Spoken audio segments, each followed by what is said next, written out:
Salut. Est-ce que la Bible encourage la paresse?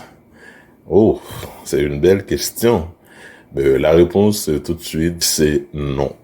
OK? Et si on vous dit dans certaines, je sais pas, dans certains groupes ou dans certaines assemblées, on vous dit que la Bible encourage la paresse, ou bien les paresseux qui disent, en fait, les gens qui disent qu'ils veulent vivre par la foi, et pourtant, ils sont en train de quémander pendant toute leur vie, donc ça n'a rien à voir avec la Bible. Donc la Bible n'encourage pas la paresse. C'est pourquoi on doit encourager les gens à travailler, à produire et à cultiver. Donc ça, c'est biblique et évangélique parce que la Bible même, en fait, Dieu a prévu pour que Dieu a fait des provisions à la race humaine pour qu'elle soit occupée.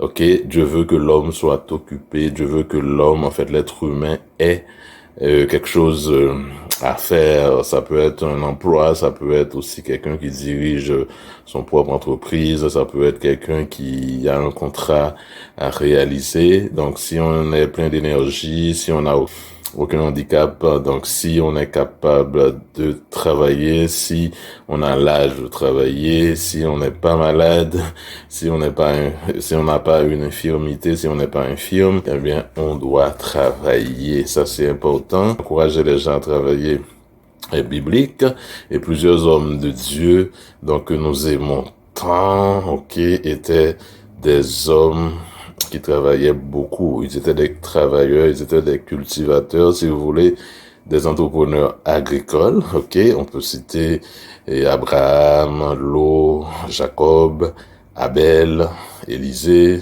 et j'en passe. Ok, il y en avait beaucoup.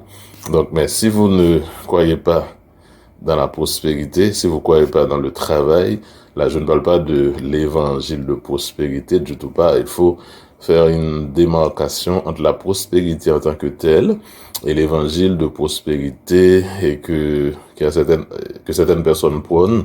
Donc je parle de la prospérité tout court. Donc si vous ne croyez pas dans la prospérité, eh bien son contraire pourrait plus tard frapper à votre porte et vous souhaiter la bienvenue. Donc, ce contraire, le contraire de la prospérité, vous le connaissez bien.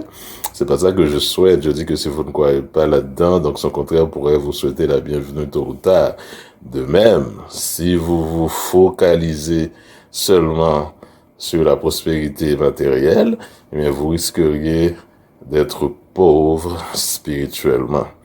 Donc, moi, je vous souhaite vraiment la richesse spirituelle et la richesse matérielle. Donc, soyez spirituellement riche et matériellement riche. C'est ça. Bye.